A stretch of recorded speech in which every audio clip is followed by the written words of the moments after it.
اس کے بعد اپنا دایاں ہاتھ کوہنی تک 3 مرتبہ دھویا، اسی طرح بایاں ہاتھ کوہنی تک 3 مرتبہ دھویا، پھر سر کا مسح کیا، مسح کے بعد اپنا دایاں پاؤں ٹخنے تک 3 مرتبہ دھویا اور اسی طرح بایاں پاؤں ٹخنے تک 3 مرتبہ دھویا، پھر فرمایا میں نے رسول اللہ صلی اللہ علیہ وسلم کو اسی طرح وضو کرتے دیکھا ہے۔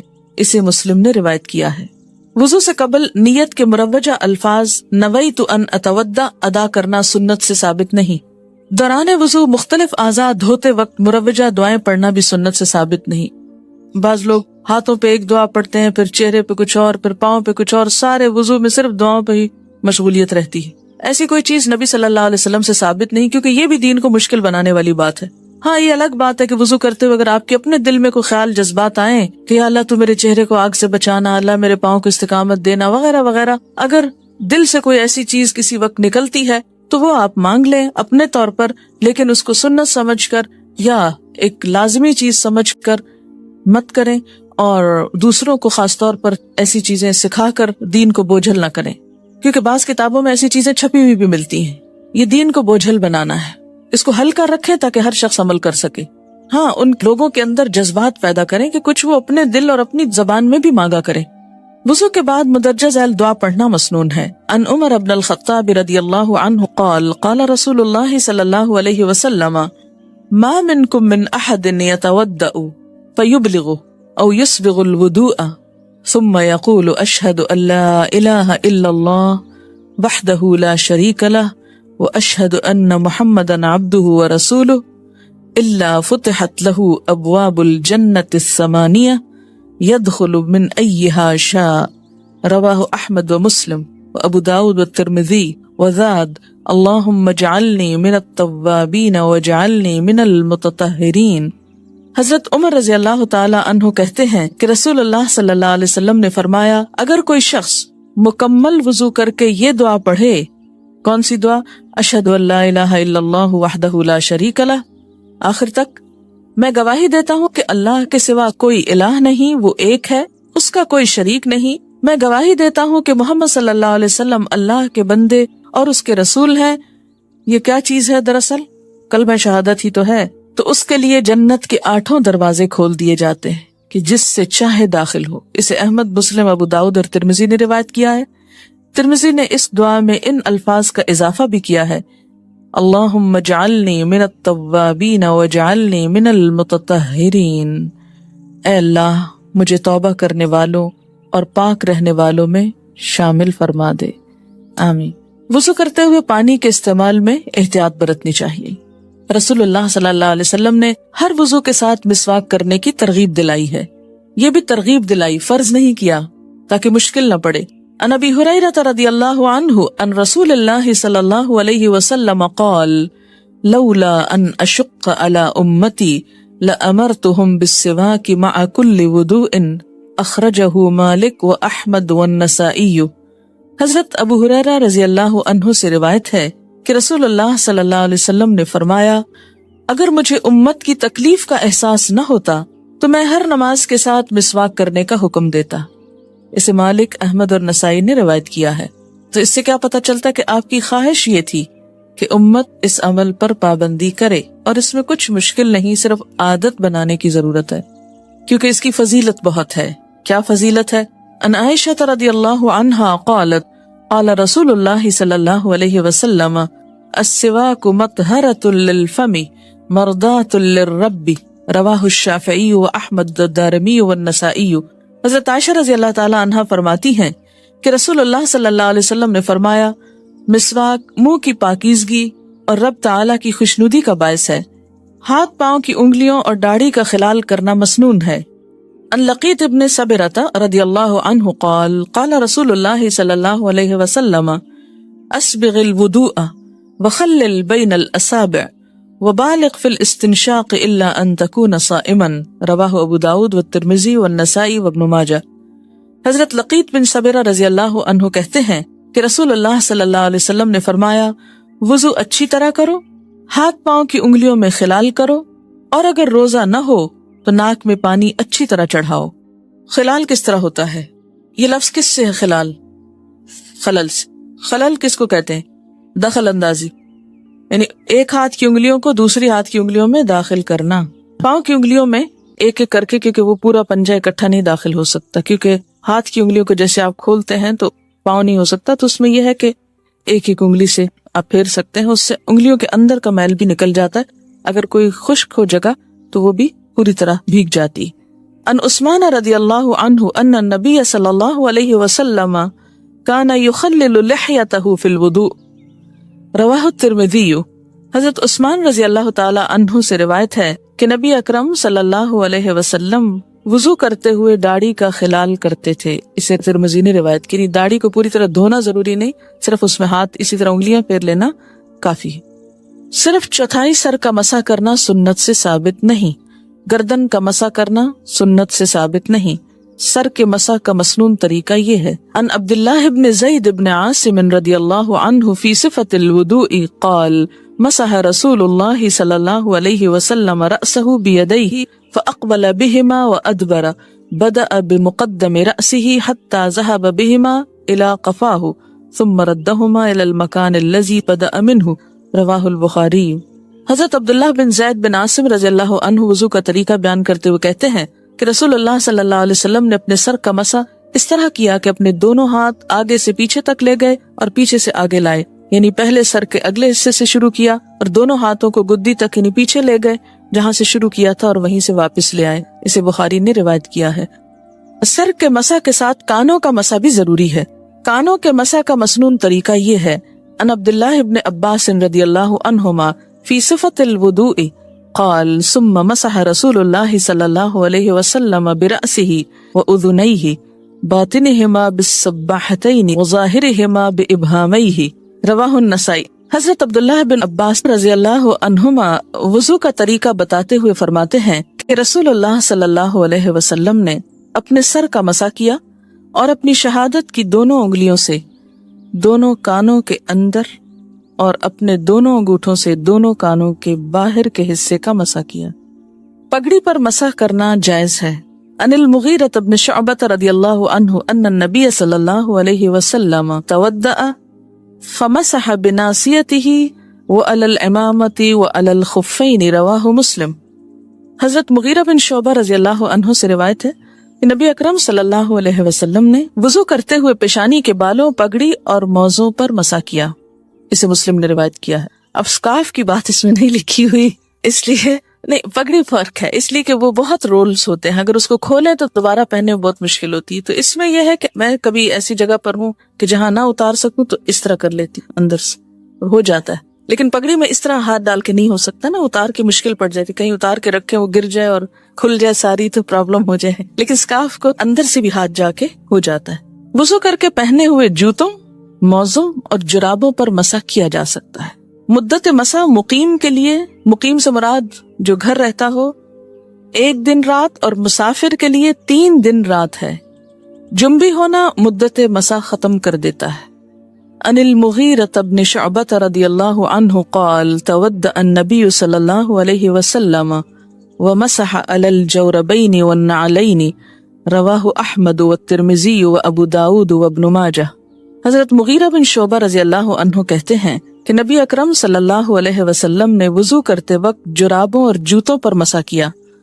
اسے احمد, ترمذی, ابو داؤد اور ابن ماجہ نے روایت کیا ہے. ٹھیک ہے. بہت سے لوگ کہتے ہیں نا اس زمانے میں موزے ہوتے تھے, جرابیں نہیں ہوتی تھی. یہاں کیا لفظ لکھا ہوا ہے؟ جراب کا لفظ لکھا ہوا ہے. ٹھیک ہے. اور نعلین جوتے کو کہتے ہیں. اگر وضو کر کے پاؤں دھو کے آپ نے جرابیں پہنی اور اوپر جوتے بھی پہن لیا, جیسے بچے عموماً جاگرز پہن لیتے ہیں, تو پھر وضو کے وقت ان سب کو اتار کر پاؤں دھونا بہت مشکل لگتا ہے, اور اسی وجہ سے بعض اوقات نمازیں ہی چھوٹ جاتی. تو ایسے میں چونکہ جوتے میں نماز بھی ہو جاتی ہے اگر صاف ہو, تو اس پر مسح بھی ہو جاتا ہے.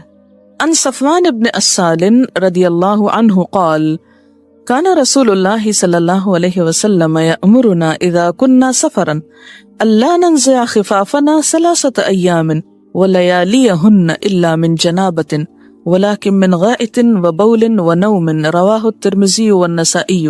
حضرت صفوان بن اسال رضی اللہ تعالی عنہ سے روایت ہے کہ جب ہم سفر میں ہوتے تو رسول اللہ صلی اللہ علیہ وسلم ہمیں 3 دن رات کے بعد موزے اتارنے کا حکم دیتے تھے. خواہ پیشاب پخانہ کی حاجت ہو یا نیند آئے، البتہ جنابت کی وجہ سے موزے اتارنے کا حکم دیتے تھے۔ اسے ترمذی اور نسائی نے روایت کیا ہے۔ ان علی ابن ابی طالب رضی اللہ عنہ قال جعل النبی صلی اللہ علیہ وسلم 3 ایام ولیالیہن للمسافر ویوما ولیلۃ للمقیم یعنی فی المسح علی الخفین، رواہ مسلم۔ حضرت علی بن ابی طالب رضی اللہ تعالی عنہ سے روایت ہے کہ رسول اللہ صلی اللہ علیہ وسلم نے 3 دن رات مسافر کے لیے اور 1 دن رات مقیم کے لیے موضوع کے مسح کی مدت مقرر فرمائی ہے۔ اسے مسلم نے روایت کیا ہے۔ وضو کے اعضاء میں کوئی جگہ خشک نہیں رہنی چاہیے۔ ان انس رضی اللہ عنہ قال رأى النبی صلی اللہ علیہ وسلم رجلا وفی قدمہ مثل الظفر لم يصبه الماء فقال ارجع فاحسن وضوءک۔ حضرت انس رضی اللہ عنہ فرماتے ہیں کہ نبی صلی اللہ علیہ وسلم نے ایک آدمی کو دیکھا جس کے پاؤں میں وضو کرنے کے بعد ناخن جتنی جگہ خشک تھی۔ رسول اللہ صلی اللہ علیہ وسلم نے اسے حکم دیا کہ واپس جا کر اچھی طرح وضو کرو۔ ان ابی ہریرہ رضی اللہ عنہ ان النبی صلی اللہ علیہ وسلم رأى رجلا لم يغسل عقبہ فقال ویل للأعقاب من النار، رواہ مسلم۔ حضرت ابو ہریرہ رضی اللہ عنہ سے روایت ہے کہ نبی صلی اللہ علیہ وسلم نے ایک آدمی کو دیکھا جس نے وضو میں اپنی ایڑی نہیں دھوئی تھی۔ آپ نے فرمایا خشک ایڑیوں کے لیے آگ کا عذاب ہے۔ اسے مسلم نے روایت کیا ہے۔ وضو یا غسل کے بعد پانی خشک کرنے کے لیے حسب خواہش تولیہ استعمال کرنا یا نہ کرنا دونوں طرح درست ہے۔ ان عائشہ رضی اللہ عنہا قالت کانت لرسول اللہ صلی اللہ علیہ وسلم خرقۃ ینشف بها بعد الوضوء، رواہ الترمذی۔ حضرت عائشہ رضی اللہ عنہا فرماتی ہیں کہ رسول اللہ صلی اللہ علیہ وسلم کے لیے ایک کپڑا تھا جس سے آپ وضو کے بعد بدن پونچھتے۔ اسے ترمذی نے روایت کیا ہے۔ ان میمونہ رضی اللہ عنہا فی صفت غسل الجنابۃ قالت فغسل رجلیہ ثم اتیتہ بالمندیل فردہ۔ حضرت میمونہ رضی اللہ عنہا نے نبی صلی اللہ علیہ وسلم کے غسل جنابت کا طریقہ بیان کیا اور فرماتی ہے کہ نبی صلی اللہ علیہ وسلم نے غسل کے بعد اپنے دونوں پاؤں پھر دھوئے، اس کے بعد میں نے آپ کو بدن پوچھنے کے لیے تولیہ دیا تو آپ نے واپس کر دیا۔ اسے مسلم نے روایت کیا ہے۔ اب آپ دیکھیے کہ 2 طرح کی روایات ہیں۔ عام طور پر جو لوگ حدیث کا انکار کرتے ہیں وہ کہتے ہیں ہم اس لیے کرتے ہیں کہ اس میں کنٹراڈکشن بہت ہے، ایک حدیث کچھ کہتی ہے دوسری کچھ کہتی ہے۔ لیکن بات یہ ہے کہ اصل چیز کنٹراڈکشن نہیں ہے، اصل چیز موقع محل کا اختلاف ہے۔ دین فطرت ہے، اس نے ایسے اصول نہیں بنائے کہ ایک بات کہہ دی تو ہر قسم کے حالات میں وہی بات چلے گی۔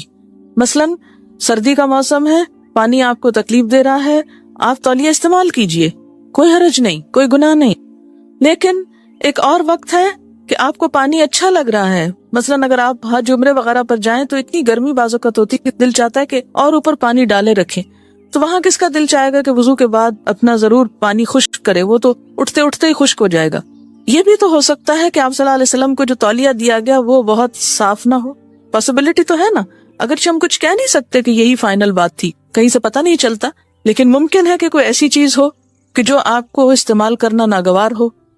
مثلاً آپ نے بھی بازو کا دیکھا ہوگا کہ آپ کہیں جاتے ہیں تو کوئی لوگ آپ کو تولیہ آفر کرتے ہیں لیکن آپ تولیہ نہیں یوز کرتے، آپ کو نہیں معلوم انہوں نے کس طرح دھویا کس طرح نہیں، یا یہ وہ صاف ہے یا نہیں۔ کسی اور کے گھر میں مثلاً جاتے ہیں، واش روم میں تولیہ لٹکا ہوتا ہے تو عموماً استعمال نہیں کیا جاتا، کیا سوچ کر، اور وہ گھر والے کر رہے ہوتے ہیں، اس لیے کہ انسان کے دل میں بعض اوقات وہم آتا ہے۔ تو ایسی بھی کوئی صورت ہو سکتی ہے، ہو سکتا ہے تولیہ جو ہو یا جو کپڑا ہو وہ پوری طرح صاف نہ ہو، دھلا ہوا نہ ہو، یا کوئی اور وجہ ہو، یا یہ کہ آپ کو طلب نہ ہو اس کی اور اس وجہ سے آپ نے اس کا انکار کر دیا۔ اس طرح کے جو اختلافی احادیث نظر آتی ہیں یہ دراصل دین کی وسعت ہے۔ وضو کے اعضاء 1 بار یا 2 بار یا 3 بار دھونے جائز ہیں، اس سے زائد دھونا منع ہے۔ ان ابن عباس رضی اللہ عنہما قال تودع النبی صلی اللہ علیہ وسلم مرتن رواہ احمد والبخاری۔ حضرت عبداللہ بن عباس رضی اللہ عنہما سے روایت ہے کہ نبی اکرم صلی اللہ علیہ وسلم نے وضو کرتے ہوئے ایک مرتبہ اعضاء دھوئے، اسے احمد اور بخاری نے روایت کیا ہے۔ ان عبداللہ بن زید رضی اللہ عنہ ان النبی صلی اللہ علیہ وسلم تودع مرتین رواہ احمد والبخاری۔ حضرت عبداللہ بن زید رضی اللہ عنہما سے روایت ہے کہ نبی اکرم صلی اللہ علیہ وسلم نے وضو کیا اور 2 مرتبہ اعضاء دھوئے، اسے احمد اور بخاری نے روایت کیا ہے۔ ان عمرو بن شعیب ان ابیہ ان جدہ رضی اللہ عنہ قال جاء أعرابي إلى رسول الله صلى الله عليه وسلم يسأله عن الوضوء فأراه ثلاثا وقال هذا الوضوء فمن زاد على هذا فقد أساء وتعدى وظلم. رواہ احمد وابن ماجہ. حضرت عمر رضی اللہ عنہ اپنے باپ شعیب سے اور شعیب اپنے دادا عبداللہ بن عمرو بن عاص رضی اللہ عنہ سے روایت کرتے ہیں کہ ایک دیہاتی نے رسول اللہ صلی اللہ علیہ وسلم سے وضو کا طریقہ دریافت کیا تو آپ صلی اللہ علیہ وسلم نے اسے 3 بار وضو کے اعضاء دھو کر دکھائے اور فرمایا وضو کا طریقہ یہ ہے، جس نے اس سے زیادہ مرتبہ دھوئے اس نے برا کیا، زیادتی کی اور ظلم کیا. اسے احمد اور ابن ماجہ نے روایت کیا. اس سے کیا پتہ چلتا ہے کہ وہیں رک جانا چاہیے جہاں اللہ کے رسول صلی اللہ علیہ وسلم نے رکا ہے، اس سے آگے بڑھنا درست نہیں. ایک وضو سے کئی نمازیں پڑھی جا سکتی ہیں. ان بریدہ رضی اللہ عنہ ان النبی صلی اللہ علیہ وسلم صلی الصلوات یوم الفتح بوضوء واحد رواہ مسلم. حضرت بریدہ رضی اللہ عنہ سے روایت ہے کہ فتح مکہ کے دن رسول اللہ صلی اللہ علیہ وسلم نے کئی نمازیں ایک وضو سے پڑھیں. اسے مسلم نے روایت کیا ہے. وضو کرنے کے بعد بے مقصد باتیں یا فضول کام نہیں کرنے چاہیے.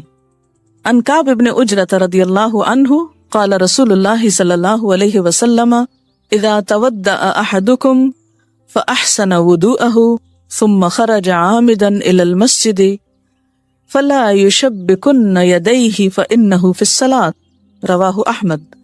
حضرت کعب بن عجرہ رضی اللہ عنہ کہتے ہیں کہ رسول اللہ صلی اللہ علیہ وسلم نے فرمایا جب تم میں سے کوئی وضو کر کے مسجد کی طرف جائے تو راستے میں انگلیاں ڈال کر نہ چلے، کیونکہ وضو کے بعد آدمی نماز ہی کی حالت میں ہوتا ہے. اسے احمد نے روایت کیا ہے. یعنی وضو کا بھی احترام ہوتا ہے. انگلیاں ڈالنے سے مراد کیا ہے؟ جو شب کی تشبیہ ہوتی اس طرح کرنا اور اس طرح یعنی اپنے ہی ہاتھوں سے کھیلنا. ٹیک لگائے بغیر نیند یا اونگ آ جائے تو وضو یا تیمم نہیں ٹوٹتا. ان انس بن مالک رضی اللہ عنہ قال كان اصحاب رسول اللہ صلی اللہ علیہ وسلم ينتظرون العشاء الآخرة حتى تخفق رؤوسهم ثم يصلون ولا يتودعون. حضرت انس بن مالک رضی اللہ عنہ سے روایت ہے کہ صحابہ کرام رضی اللہ عنہم نماز عشاء کا انتظار کرتے یہاں تک کہ ان کے سر نیند کی وجہ سے جھک جاتے، پھر دوبارہ وضو کیے بغیر نماز پڑھ لیتے. اسے ابو داؤد نے روایت کیا ہے. یعنی بیٹھے جیسے آپ کلاس میں بیٹھے اور بیٹھے ہوئے اونگ آ جاتی ہے لیکن آپ بیٹھے ہیں تو اس سے وضو نہیں ٹوٹتا، محض شک سے وضو نہیں ٹوٹتا. عن ابی ہریرہ رضی اللہ عنہ قال قال رسول اللہ صلی اللہ علیہ وسلم اذا وجد احدکم فی بطنہ شیئا فاشکل علیہ اخرج منہ شیء ام لا فلا یخرجن من المسجد حتی یسمع صوتا او یجد ریحا رواہ مسلم. حضرت ابو ہریرہ رضی اللہ عنہ کہتے ہیں کہ رسول اللہ صلی اللہ علیہ وسلم نے فرمایا جب تم میں سے کوئی آدمی اپنے پیٹ میں شکایت محسوس کرے اور اسے شک ہو جائے کہ وضو ٹوٹا ہے یا نہیں تو جب تک بدبو محسوس نہ کرے یا آواز نہ سنے مسجد سے وضو کے لیے باہر نہ نکلے. اسے مسلم نے روایت کیا ہے. بیوی کا بوسہ لینے سے وضو نہیں ٹوٹتا بشرطے کہ جذبات پر قابو ہو. ان عائشہ رضی اللہ عنہا ان النبی صلی اللہ علیہ وسلم قبل بعض نسائه ثم خرج الى الصلاة ولم يتودع رواہ ابو داود والترمذی وابن ماجہ. حضرت عائشہ رضی اللہ تعالی عنہا فرماتی ہے کہ نبی صلی اللہ علیہ وسلم اپنی ازواج مطہرات کا بوسہ لیتے اور وضو کیے بغیر نماز ادا فرما لیتے. اسے ابو داؤد، ترمذی اور ابن ماجہ نے روایت کیا ہے. لیکن اگر کوئی بھی ویٹ ڈسچارج ہو جس کو مزی کہتے ہیں اس سے وضو پھر ختم ہو جاتا ہے. آگ پر پکی ہوئی چیزیں کھانے سے وضو نہیں ٹوٹتا، البتہ اونٹ کا گوشت کھانے کے بعد وضو کرنا چاہیے. کیوں؟ اس لیے کہ نبی صلی اللہ علیہ وسلم نے ایسا فرمایا. عن جابر بن سمرۃ رضی اللہ عنہما ان رجلا سأل رسول اللہ صلی اللہ علیہ وسلم انا اتودع من لحوم الغنم قال ان شئت تودع وان شئت فلا تتودع قال انا اتودع من لحوم الابل قال نعم تودع من لحوم الابل رواہ احمد و مسلم. حضرت جابر بن سمرہ رضی اللہ عنہما سے روایت ہے کہ ایک شخص نے رسول اکرم صلی اللہ علیہ وسلم سے پوچھا کیا ہم بکری کا گوشت کھا کر وضو کریں؟ آپ نے فرمایا چاہو تو کر لو، نہ چاہو تو نہ کرو. پھر اس نے سوال کیا کیا اونٹ کا گوشت کھا کر وضو کریں؟ آپ نے فرمایا ہاں اونٹ کا گوشت کھا کر وضو کرو. اسے احمد اور مسلم نے روایت کیا ہے. کپڑے کی آڑ کے بغیر پرائیویٹ پارٹ کو ہاتھ لگایا جائے تو وضو ٹوٹ جاتا ہے ورنہ نہیں. عن ابی ہریرہ رضی اللہ عنہ ان النبی صلی اللہ علیہ وسلم قال من افضى بيده الى ذکره ليس دونه ستر فقد وجب عليه الوضوء رواہ احمد. حضرت ابو ہریرہ رضی اللہ عنہ سے روایت ہے کہ نبی اکرم صلی اللہ علیہ وسلم نے فرمایا جس نے اپنا ہاتھ کپڑے کی آڑ کے بغیر اپنی شرمگاہ کو لگایا اس پر وضو واجب ہو گیا. اسے احمد نے روایت کیا ہے. چکنائی والی چیز کھانے کے بعد کلی کرنا ضروری ہے. ان عبداللہ ابن عباس رضی اللہ عنہما قال ان النبی صلی اللہ علیہ وسلم شرب لبنا ثم دعا بماء فمدمد وقال ان له دسما متفق علیہ. حضرت عبداللہ بن عباس رضی اللہ عنہما سے روایت ہے کہ رسول اللہ صلی اللہ علیہ وسلم نے دودھ پیا اور کلی کی، پھر فرمایا اس میں چکناہٹ ہے، کیونکہ پھر نماز پڑھتے وقت اگر منہ میں چپ چپ ہو رہی ہے اور ٹیسٹ آ رہا ہے دودھ کا، آج کل کے دودھ میں تو شاید یہ نہ ہو، لیکن پھر بھی آپ کی سنت ہے منہ صاف کر کے نماز پڑھنی چاہیے. اسی طرح مثلا کوئی سویٹ کھائیے، کوئی بھی چیز جس کا منہ میں مزہ ہے ابھی تک، تو اسی حالت میں نماز نہیں شروع کریں، کلی کر لیں. یہ سب کچھ کس لیے؟ تاکہ نماز کا خشوع برقرار رہے. مزی خارج ہونے سے وضو ٹوٹ جاتا ہے. ان علی رضی اللہ عنہ قال سألت النبی صلی اللہ علیہ وسلم عن المزی فقال من المزی الوضوء ومن المنی الغسل، رواہ الترمذی. حضرت علی رضی اللہ عنہ سے روایت ہے کہ میں نے نبی صلی اللہ علیہ وسلم سے مزی کے بارے میں استفسار کیا تو آپ نے جواب دیا مزی خارج ہونے سے وضو کرنا چاہیے اور منی خارج ہونے سے غسل کرنا چاہیے. اسے ترمذی نے روایت کیا ہے.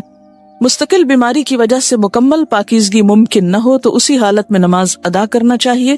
البتہ ایسی صورت میں ہر نماز کے لیے نیا وضو کرنا ضروری ہے. اس مستقل بیماری میں پھر کیا ہوتا ہے؟